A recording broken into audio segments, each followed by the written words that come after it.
रख हौसला वो मंजर भी आएगा, प्यासे के पास चलकर समंदर भी आएगा, मत बैठे थककर मंजिल के मुसाफिर, एक दिन आप सभी को मंजिल भी मिलेगी और मंजिल मिलने का आनंद भी आएगा। नमस्कार दोस्तों, आप सभी का हमारे YouTube चैनल पर स्वागत है। अगर आप आज हमारे YouTube चैनल पर पहली बार आए हैं तो चैनल को सब्सक्राइब और ये जो पास वाली घंटी दिखाई दे रही इसे जरूर दबाएं, जिससे आने वाले प्रत्येक वीडियो की नोटिफिकेशन सबको सबसे पहले मिलेगी और वीडियो को भी सबसे पहले देखो। इसके अलावा ये वीडियो आप हमारे अन्य किसी भी सोशल मीडिया प्लेटफॉर्म जैसे कि फेसबुक पेज पर या फेसबुक आईडी पर देख रहे हैं तो उसे भी आप जरूर फॉलो कर लेना, क्योंकि करंट अफेयर्स से रिलेटेड आपको पल पल की अपडेट सबसे पहले प्रोवाइड की जाती है और जो भी करंट में जो भी इवेंट होते हैं उसकी भी अपडेट आपको सबसे पहले प्रोवाइड की जाती है। तो ये वीडियो आपको जरूर देखना अंत तक और वीडियो को सब्सक्राइब, चैनल को सब्सक्राइब और वीडियो को लाइक भी जरूर कर देना और शेयर भी आप सभी को करना है। तो आइए शुरुआत करते हैं आज के सेशन की। और आज है 20 अक्टूबर 2024। Today current affair episode number ये है हमारा कौन सा, तो ये है 393। अगर आपने पिछले एक भी एपिसोड नहीं देखे तो वो सभी भी आप जरूर देख सकते हैं हमारे यूट्यूब चैनल पर जाकर।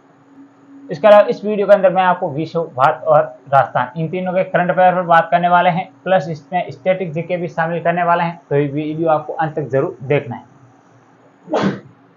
आज का पहला क्वेश्चन है वो है, हाल ही में यार्स अंतरराष्ट्रीय बैलिस्टिक मिसाइल का सफल परीक्षण किया गया है। तो हाल ही में किस देश द्वारा जो यार्स अंतरराष्ट्रीय बैलिस्टिक मिसाइल है इसका सफल परीक्षण किया गया है? तो ऑप्शन ए है वो है रूस, ऑप्शन बी है जापान, ऑप्शन सी है चीन और ऑप्शन जो डी है वो है भारत।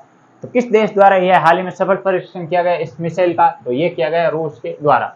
तो ये भी आपको ध्यान रखना है, क्योंकि ये जैसे अब आपको मैं आज बता देता हूँ कि अंतरराष्ट्रीय बैलिस्टिक मिसाइल का क्या अर्थ होता है। तो ये एक ऐसी रेंज होती है जो कि मतलब एक देश से दूसरे देश तक के जा सकती है, तो इसे कहते हैं अंतरराष्ट्रीय बैलिस्टिक। ये भी आपको ध्यान रखना है। और इसके अलावा ध्वनि की गति के बराबर इसकी गति होती है। किसके द्वारा किया गया? अब रूस के द्वारा किया गया।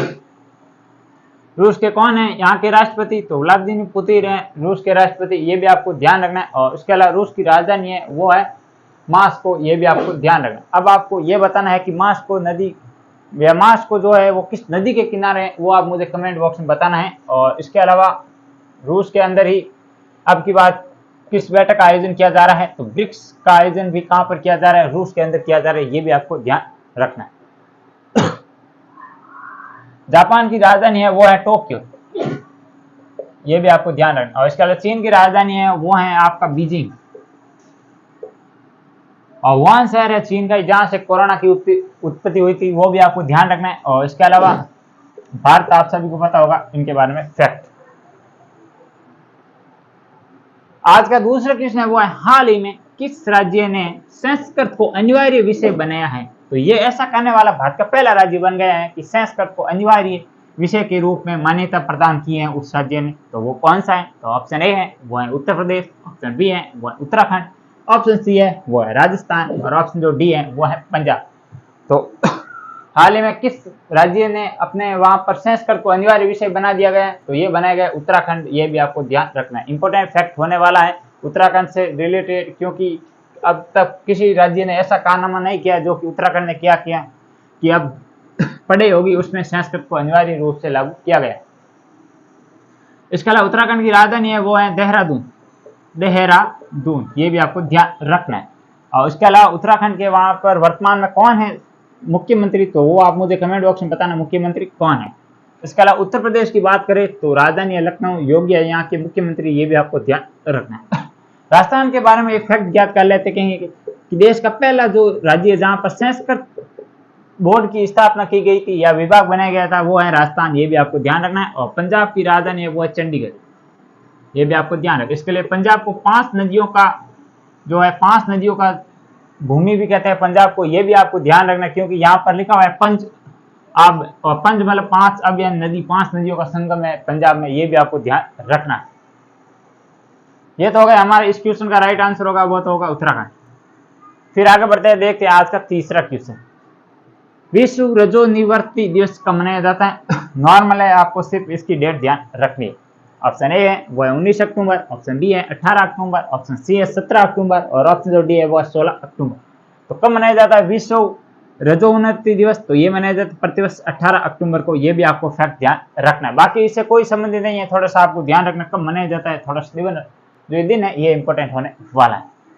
इसके अलावा आगे बढ़ते हैं, देखते हैं आज का चौथा क्वेश्चन। हाल ही में ग्रीस में ACO जिसे हम एको कह सकते हैं विश्व शतरंज चैंपियनशिप हुई है और इसमें भारतीय ओर से गुरप्रीत पाल सिंह ने कौन सा पदक जीता है। भारतीय ओर से भाग लिया था, वो लिया था गुरप्रीत पाल सिंह ने भाग लिया था भारतीय ओर से शतरंज विश्व शतरंज चैंपियनशिप हुई है उसमें। तो इसमें कौन सा पदक जीता है ये आपको कमेंट बॉक्स में बताएं। ऑप्शन ए है वो है स्वर्ण पदक, ऑप्शन बी है कांस्य पदक, ऑप्शन सी है वो है रजत पदक और ऑप्शन जो डी है वो ए व सी दोनों, मतलब स्वर्ण पदक और रजत पदक दोनों। तो इसका राइट आंसर होगा वो होगा ऑप्शन नंबर ए, स्वर्ण पदक जीता है हाल ही में जो चैंपियनशिप हुई है एको विश्व शतरंज चैंपियनशिप गुरप्रीत पाल सिंह ने। ये भी आपको फैक्ट ध्यान रखना है। और इसके अलावा ये तो हो गए हमारे 4 क्वेश्चन जिसमें हमने विश्व और भारत का करंट अफेयर देखा है। अब ये जो एक क्वेश्चन है स्पेशल ये है हमारा किससे संबंधित, राजस्थान करंट अफेयर से संबंधित। तो क्योंकि आज थोड़े से इंपॉर्टेंट कम थे क्वेश्चन, फिर भी मैंने कराने की कोशिश की है। इसमें 2 क्वेश्चन मोस्ट इंपॉर्टेंट होने वाले कौन से उस पर भी मैं बात करने वाला हूं। तो आज का ये 5वां क्वेश्चन है वो है पहली बार किस देश में महाराणा प्रताप महोत्सव का आयोजन किया गया था। तो ये राजस्थान की दृष्टि से इंपॉर्टेंट होने वाला है और सीटी एग्जाम में ये क्वेश्चन आ सकते हैं कि हाल ही में पहली बार महाराणा प्रताप महोत्सव का आयोजन किस देश में आयोजित किया गया राजस्थान से बाहर।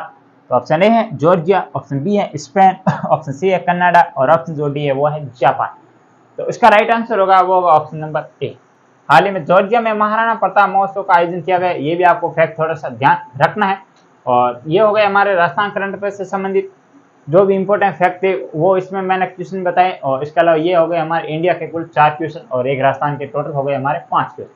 तो ये था आज का हमारा प्यारा सा सेशन। कैसा लगा मुझे कमेंट बॉक्स में जरूर बता देना। अभी तक आपने वीडियो को लाइक, चैनल को सब्सक्राइब किया